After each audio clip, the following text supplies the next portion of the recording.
নির্বাচনে আওয়ামী লীগ এই নির্বাচনে আসুক, এটা আমরা চাই কিনা। আমি এর আগেও বলেছি যে দেখেন, আওয়ামী লীগের হাতে ক্ষমতায় আসার পরে তারা 2009 সালের 10 জানুয়ারি ক্ষমতায় এসেছেন। ওটা যেভাবেই আসুন তারা এসেছেন। এরপরে 14, 18, 24 তিনটা নির্বাচন হয়েছে। আদৌ কি একটা নির্বাচন হয়েছে? তারা কি একটা নির্বাচন চেয়েছিলেন? তারা নির্বাচন চাননি, তারা ক্ষমতায় থাকতে চেয়েছে। এই জন্য ক্ষমতায় থাকার জন্য যা কিছু দরকার সেটাই তারা করেছে। তো তারা নিজেরাই যদি নির্বাচন চেয়ে না থাকেন, তো আওয়ামী লীগের উপর আমরা নির্বাচন চাপাই দিলে এটা তাদের উপরে জুলুম হবে কিনা?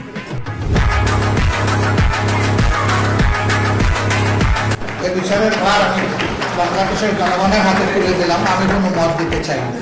এটা একটা বৈষম্য হয় কিনা চিন্তা করে। তারা চাচ্ছে না, আমরা জোর করে বললাম যে এটা খেতেই হবে। মুরব্বী